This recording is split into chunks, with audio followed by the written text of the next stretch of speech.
엘리야가 아합에게 이르되 올라가서 먹고 마시소서. 큰 비의 소리가 있나이다.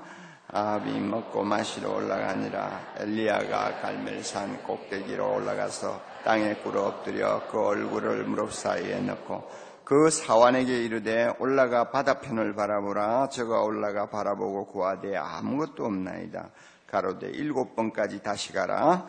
7번에 이르렀으니 저가 구하되 바다에서 사람의 손바닥 가로되 올라가 아합에게 구하기를 비에 막히지 아니하도록 마차를 갖추고 내려가소서 하라니.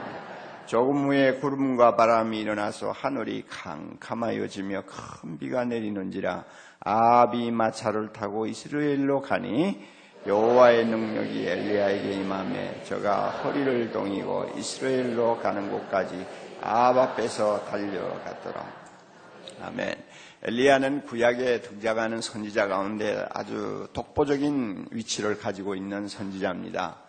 시대가 아주 절망적일수록 하나님께서는 특별한 인물들을 세우는 경우를 많이 봅니다. 우리 한국도 지금 영적으로 정치적으로 경제적으로 지금 말이 아니거든요. 도덕적으로 말이 아닌데 이럴 때 하나님께서 특별한 인물을 세우시지 아니할까 하는 그런 기대감도 좀 갖고 있습니다. 구약 시대가 그랬어요. 엘리야는 타의 추종을 불허하는 능력과 권위와 말씀을 가진 선지자로서 이스라엘을 위하여서 짧은 기간 사역하다가 하나님의 부름을 받아서 승천한 아주 독특한 분입니다. 하나님께서 이스라엘 죄를 보시고 너무너무 마음 아프셔서 그들을 징계하는 의미에서 3년 반 동안 비를 주시지 않았어요. 가뭄이 어느 정도 무서운 것인가 하는 것은 우리가 크게 당해보지를 않아서 모르죠. 그러나 옛날과 같이 저수시설이라든지 또 치수를 제대로 하지 못하는 시대, 특별히 이스라엘과 같이 사막성 기후가 많은 그런 지역에 가뭄이 몇 년 계속되었다 하면 그것은 진짜 살인적인 재앙입니다. 이렇게 해서 3년 반 동안 우상숭배에 찌든 이스라엘 나라에 가뭄이 시작되었는데 그래도 이스라엘 나라 백성들이 깨닫지를 못했어요. 아무도 하나님 앞에 회개하고 돌아오는 자가 보이지를 않았어요. 그래서 한 3년 반 지났는데 지나고 나서 하나님이 갑자기 이스라엘 엘리야를 불러서 내가 이제 비를 다시 주겠다고 말씀을 하셨습니다. 비를 다시 주겠다고요. 왜 하나님께서 회개치도 않는 백성에게 또 비를 주셨는지 그거는 모르겠어요.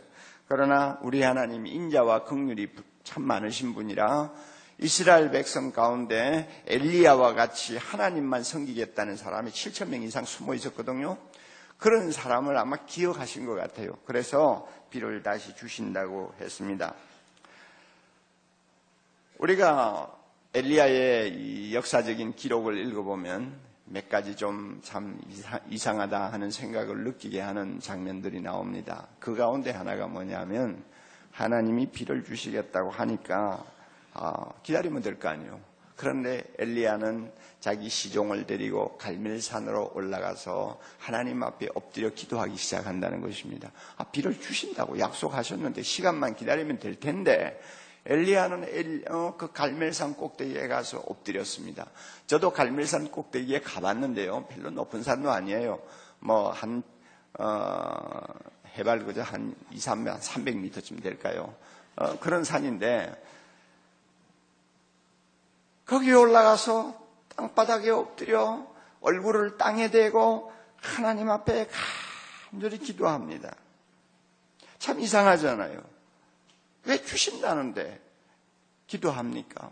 여기에 우리가 한 가지 귀한 진리를 발견하고 가야 됩니다.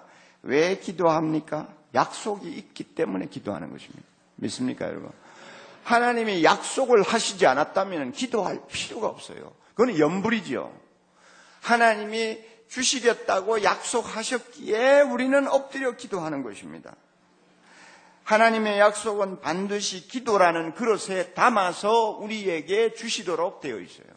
그러므로 약속을 아무리 산더미처럼 해두었다고 해도 믿음으로 기도하는 사람이 아니면 그 약속 못 받아요. 그만큼 기도가 중요해요. 엘리야에게서 우리는 이 사실을 배웁니다.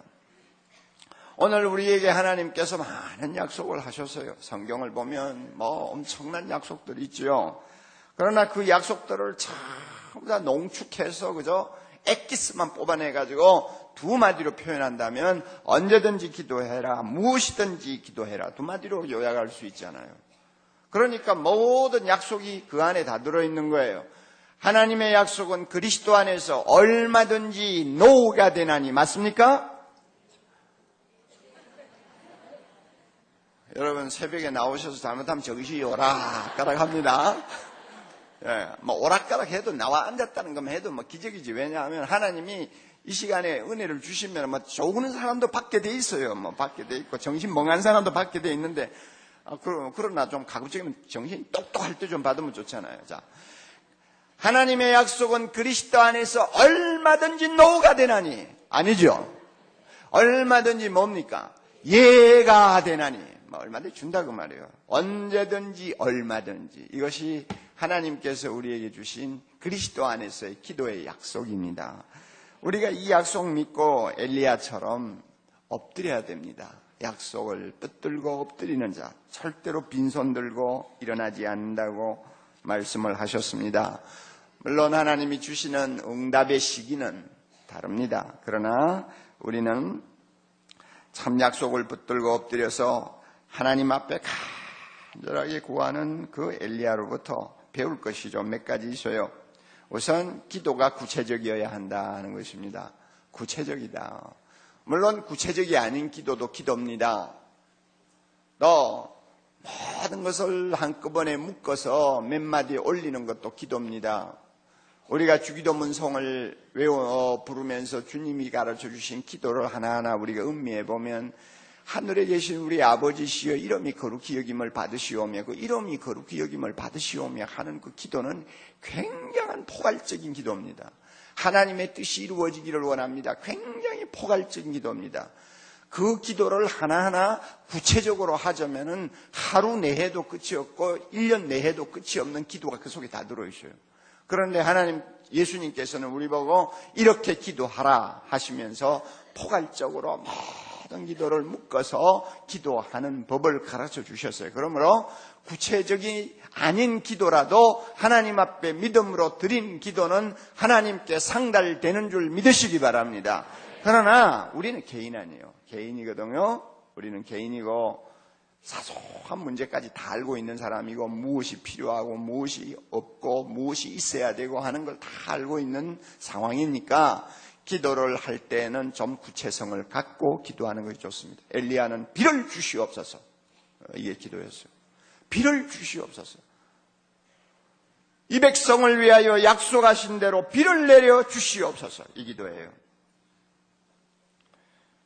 하나님은 너무 광대하시기 때문에 시시콜콜한 기도는 잘 안 들으실 것이다, 이런 생각을 하는 분들이 계실지 모르지만 그렇지 않아요. 하나님의 전능하심은요, 우주 삼라만상을 다 아시고 포용하는 전능하심이지만은 동시에 우리 개개인의 머리털까지도 다 해시는 자상함을 가지고 계시는 전능함입니다. 믿습니까? 하나님의 전능하심은 그래요. 큰 것만 보시는 분이 아니에요. 작은 것도 다 보시는 하나님이에요. 그러므로 이런 기도를 하나님 앞에 드려서 되겠나, 유치하게 이런 생각할 거 없어요. 뭐든지 하나님 앞에 다 드릴 수 있어요. 하나님, 우리 시어머니 잔소리 좀 안 하게 해주세요. 그 기도 다 필요해요. 요사이 우리 남편 너무 우울합니다. 용기를 좀 주세요. 남편 마음을 기쁘게 좀 해주세요. 그 기도도 좀 해요. 주님, 나는 자꾸 백화점에 가면 자꾸 사고 싶은 충동을 자주 느낍니다. 이것도 주님 좀 억제해 주십시오. 그런 기도도 가능해요. 나 성격 좀 못됐어요. 좀 고쳐주세요. 얼마든지 기도할 수 있어요. 구체적으로 기도하라고 말이에요. C.S. 루이스라고 하는 유명한 기독교 변정학자요, 문학자요, 캠브리지 대학교의 교수였던 분이 그의 저서에서 이런 말을 했어요. 마귀는 우리의 기도를 막을 수는 없지만, 우리가 기도하려는데 마귀가 막을 수 없죠. 막을 수는 없지만 우리의 기도를 너무 영적인 것으로 치우치게 해서 우리가 실제적으로 필요한 것을 구하지 못하도록 방해할 수는 있다 그랬어요. 기도가 너무 영적이고 고상하기만 해가지고 실제적이고 구체적인 것을 구할 것이 많이 있는데도 그것을 구하지 못하도록 해서 얻지 않도록 응답을 받지 못하도록 할 때가 참 많다 그 말이에요. 여러분, 우리가 기도할 때 주여 나는 주님의 형상을 담기를 원합니다. 오직 주님처럼 살게 해 주옵소서. 날마다 앉아서 거룩합니다. 거룩하기를 원합니다. 이런 기도만 하고 앉았다면 아마 다른 사람보다는 훨씬 더 거룩한 삶을 살 수 있겠죠. 그러나 실제로 지금 집안에 지금 필요한 것들, 참 구해야 될 것들을 안 구함으로써 손해를 볼 수가 있다는 것입니다. 어떤 성경학자는 이런 말을 했어요. 기도는 무엇과 같으냐? 시내 관광을 하는 멋진 세단차가 아니다. 우리가 시내 관광할 때는 싹 세단차 타고 지나다니면서 겉으로만 쫙 보고 그냥 넘어가지 않아요? 그런데 기도는 그런 식으로 해서는 안 되고, 기도는 공장에 있는 창고로 가서 뒷문을 열고 짐을 싣고 나오는 트럭과 같다 그랬어요. 구체적으로 하나하나 필요한 것, 내가 원하는 것 갖다 싣는 거예요. 이게 기도다 그 말이에요. 우리가 엘리야로부터 이 기도의 구체적인 기도를 할 줄 아는 것을 배워야 됩니다. 또 두 번째로 우리가 엘리야로부터 배워야 될 거 있어요. 응답의 날짜를 미리 정해놓고 구하면 안 돼요. 조급해서는 안 됩니다. 하나님의 시간에 맞추어야 합니다. 하나님의 시간에 맞추어야 돼요. 엘리야가 지금 엎드려 간절히 기도하잖아요. 그러면 내가 하나님 같으면 당장만 쏟아지도록 주시겠는데, 엘리야가 엎드려 기도하는데 얼마나 기도했는지 모르죠. 한 10분을 했는지 30분을 했는지 얼굴을 땅에 대고 주여 비를 주시옵소서 기도하고, 아무리 기다려도 머리에 비가 떨어지는 거 느껴지지 않아요. 그러니까 답답해가지고 일어나서는 하인 보고 야 좀 나가봐라. 하늘을 보니 새파랗다고 말이에요. 그러니까 이 웬일이냐 한번 나가봐라. 하나님 약속하셨는데, 하인이 나가서 멀리 지중해 바다 쪽을 보니까 구름 한 점 없어요. 아무것도 없습니다. 그래. 그 다음에 또 엎드려가지고 또 웬일입니까? 기도하는데 왜 안 줍니까? 그냥 기도하는데도 비 떨어지는 소리가 안 들려요. 너무 답답해가 또 일어나. 여러분 몇 번까지 했어요? 이야, 쉬운 거 아니에요. 그만 기도하고 안 주면 아이고 오늘은 뭐 그냥 헛걸음이다, 틀렸다 뭐 이러고 그냥 가버리기는 쉬워도요. 주나 안 주나 가서 보고 와서 또 엎드려가 또 기도하고 또 가서 보고 또 엎드리고 또 가서 또 엎드리고 7번 반복하는 거 쉬운 거 아닙니다. 굉장히 쉬운 거 아니에요. 그런데 엘리야는 자기의 어떤 타임테이블을 가지고 조급하게 서둘지 않았어요. 하나님이 응답하시는 타이밍에 맞추고 그때까지 인내하면서 기도했어요. 이거 참 중요합니다. 제가 어쩌니까 집에서 기도해야 하면서 창세기를 읽었는데 집사람하고 이야기했어요. 그 내용이 뭐냐면은 하나님께서 지금 아들 주시겠다고 해놓고는 지금 10년이 넘어도 강감 소식이거든요.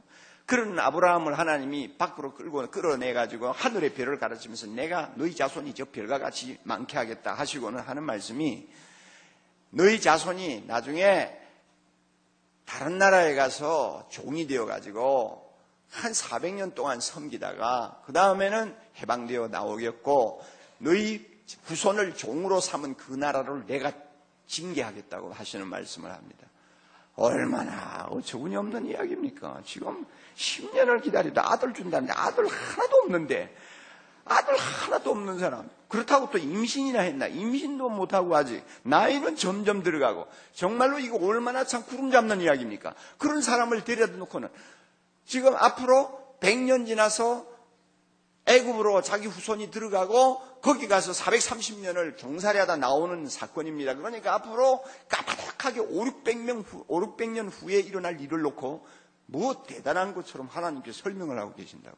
우리 하나님요, 스케일이 얼마나 크신지 우리가 갖고 있는 자명종 시계에 맞추지를 않아요. 우리가 아무리 뭐 새벽 3시에 일어나겠다고 딱 맞춰놓으면 자명종은 울어도 응답은 없을 때가 많아요. 참 희한하네요. 그러면 하나님은 그 자명종 시계 때문에 뭐 자다가 깨가지고 아이고 내가 주려고 했는데 아이고 내가 잊어버렸구나 이런 일은 없어요. 그래서 하나님이 자기 시간 딱 갖고 계세요. 믿습니까 여러분? 그러니까 기도하는 사람은 어떤 사람이냐? 하나님이 주신다. 그 시간까지 기도하겠다. 그 자세. 그 자세가 하나님의 자녀의 기도의 자세입니다. 우리 엘리야로부터 이런 은혜를 좀 배울 필요가 있습니다. 그래서 기도의 맹장이라고 하는 어떤 목사님이 이런 말을 했어요. 따라하십시오. 계속 기도하십시오. 당신의 기도가 이루어질 때까지 계속 기도하십시오. 당신의 기도가 이루어질 때까지 하나님의 약속은 언제나 진실하니 계속 기도하십시오. 그리고 엘리야에게 배울 수 있는 것은 기대감을 가지고 항상 기도하라는 것입니다. 엘리야는 엎드려 기도하다가 절망을 해가지고 한숨 푹 쉬고 한 서너 번 기도하고 나서는 야, 물 좀 가져오라, 물 좀 먹자, 오늘 다 틀렸다 하고는 아리랑이나 부르고 있는 사람은 아니에요. 계속 기대를 했잖아요. 나가봐. 뭐 표가 있을 거야. 나가봐. 비가 올 무슨 뭐가 좀 보여도 보일 테니까 나가봐. 계속 나가봐. 그래가 7번째 나가니까 손바닥만한 구름이 지중해 위에 떠오르는 것을 보았습니다. 됐다. 이제 하나님이 응답을 주시는구나. 기대하는 사람 눈에만 무엇이 들어옵니까? 손바닥만한 구름이 들어옵니다. 기대 안 하는 사람은 그런 것은 눈에 안 들어옵니다. 기도 열심히 하는 사람은요, 내가 기도하는 제목에 대해서 가정에 어떤 증세가 나타나면 하나님이 준비하시는구나. 응답하시는구나. 뭐가 와요. 내가 공부도 안 하고 맨날 컴퓨터 가지고 이렇게 두들기는 저 아들놈을 위해서 열심히 기도했는데 저는 요새 태도가 조금씩 달라지고 가고 있다. 여러분, 뭔가 응답이 오는 징후가 보일 수가 있어요. 그러므로 여러분 기도하실 때에 항상 작은 구름이 나타날 것이라고 하는 기대감을 갖고 기도하십시오.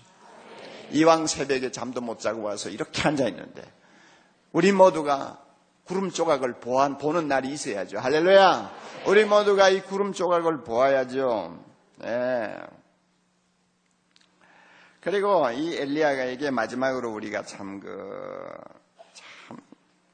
감동을 받는 장면이 있어요.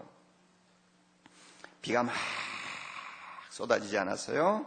비가 막 쏟아지니까 46절에 이런 말씀이 있어요. 여호와의 능력이 엘리야에게 임함에 저가 허리를 동이고 이스라엘로 들어가는 곳까지 아합 앞에서 달려갔더라. 막 비가 쏟아지니까 엘리야가 너무 좋아가지고 그 사악한 아합 왕에게 전갈해서 이제는 하나님이 비를 주신다. 그래가지고 이 아합 왕이 지금 마차를 타고 비를 맞으면서 지금 신이 나가지고 가는데 엘리야가 그 마차 앞에서 달리는 거예요. 진짜 빗속을 달리는 거예요. 난 엘리야 나이가 몇 살인지 모르지만 한 30대, 그죠? 한 초반, 중반 되지 않았을까 싶어요. 새파란 젊은 선지자라고 저는 생각합니다. 왜냐하면 하는 짓거리를 보면 젊었어요.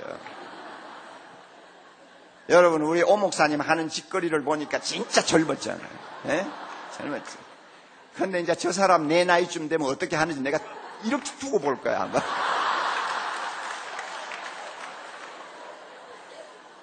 나이가 들면 안 되는 거예요. 잘 안 돼요. 근데 내가 하나님께서 은혜를 주셔서 사랑의 교회를 젊게 만들고 오늘 이 자리 기도원이 이렇게 잔뜩 앉았는데 기도원이 뭔지 모르는 게 좋아요. 이렇게 싱싱한 젊은이들을 교회 안에 잔뜩 모아주셨는데 왜 이러시나 나는 늙어가는데 왜 젊은이들을 이렇게 보내주시나 했는데 이제 내가 답을 알았어요. 저 친구 때문에 그래요. 우리 오 목사님 보내가지고 한번 하나님께서 일을 하시려고 그러신 것 같아요. 그런데 여기 가만히 보니까 60대도 앉아 계시고 50대도 앉아 계시는데 그 젊은이들 속에 앉아 있으니까 늙어가는 것이 하나도 티가 안 나요. 걱정하지 마세요. 제 눈에는 똑같아요. 아주. 그런데 엘리야가 젊은 선지자야. 그러니까 하나님이 비를 주셨어요. 기도의 응답이 임했어요. 너무너무 가슴이 터질 듯이 벅차올랐어요. 그런데다가 오늘 보니까 하나님께서 엘리야에게 성령의 능력을 부어주셨어요. 비가 쏟아지는 것을 보는 순간 비만 쏟아진 것이 아니라 엘리야에게 하나님의 능력이 임하셨어요. 능력이 임하니까 가만히 이렇게 있을 수 있나요? 그러니까 허리를 동이고 그 마차가 얼마나 빨라요. 예? 말 2마리가 끄는 마차라도 얼마나 빨라요. 그런데 그 앞에서 마차보다 더 빨리 비를 맞으면서 이스라엘까지 달려가는 거예요. 한 50리 되는 길로 대충 우리는 계산해요. 한 50리 길을 달려가는 거예요. 왜 이랬을까요? 여러 가지 이유가 있겠지만 제가 깨달은 바로는 왜 엘리야가 이렇게 달려갔을까? 왜 성령의 능력이 임하여서 이런 이상한 짓을 했을까? 첫째는 비를 주신 하나님의 은혜가 너무 감사해가지고 가만히 앉아있지 못했어요. 그 다음에 두 번째로는 이스라엘 백성들에게 하나님 살아계신다고 소리치고 싶어서 달려가는 거예요. 데몬스트레이션을 한 거예요. 모든 이스라엘 앞에 하나님의 영광을 드러내기 위해서 그는 아방 앞에서 달려간 거예요. 오늘 우리 이왕새벽 기도 시작했으니까 우리 모두가 열심히 기도해서 나중에는 하나님이 주시는 기도의 응답을 우리가 받을 뿐만 아니라 기도 응답과 함께 성령의 충만한 기름 부음이 사랑의 교회에 임해서 우리 모두가 세상 사람 앞에 비를 맞고 힘차게 달려가는 엘리야가 될 수 있기를 주의 이름으로 축원합니다. 아무리 정치가 어려워도 경제가 어려워도 염려거리가 많고 답답한 일이 일어나도 그 모든 고통의 빗속을 우리는 하나님이 주시는 능력과 하나님이 허락하신 약속을 그 기도의 응답을 가지고 힘차게 달려가는 모습을 세상 사람 앞에 보여주어야 되겠어요. 우리 얼굴을 보고 하나님이 살아계심을 그들이 알 수 있어야 됩니다. 우리의 삶의 모습을 보고 세상 사람들이 하나님은 살아계시다, 하나님은 유일하신 신이시다, 하나님만이 영원하신 왕이시다 하고 찬송할 수 있도록 우리가 빗속을 달리는 엘리야, 현대판 엘리야가 되어야 되겠어요. 우리 모두가 그렇게 되면 이 사회가 달라집니다. 할렐루야. 우리 모두가 그렇게 달려갈 수만 있다면 하나님께서 우리를 통해서 엄청난 일을 이루실 줄 믿습니다. 사랑의 교회를 통해서 이 한국에 새로운 부흥을 하나님이 주실 줄 믿습니다. 젊은이들이 희망을 가지고 다시 한번 제자리로 돌아갈 수 있도록 우리 하나님 은혜 주실 줄 믿습니다. 다 같이 기도하십시다. 아버지 하나님, 우리 모두가 오늘 이 시대를 사는 엘리야가 되게 해 주시옵소서. 엘리야처럼 하나님의 약속 붙들고 기도하게 하옵소서. 엘리야처럼 구체적으로 기도하게 하옵소서. 엘리야처럼 하나님의 시간표에 맞추어서 응답을 기다리게 하옵소서. 엘리야처럼 큰 소망과 기대감을 가지고 주님 앞에 구하게 하옵소서. 그리하여 엘리야처럼 응답받으면 하나님이여 아방 앞에서 비를 맞으며 달려간 것처럼 우리 모두가 성령의 능력을 입고 세상 사람 앞에서 힘차게 달려가는 삶의 모습을 보여주게 하옵소서.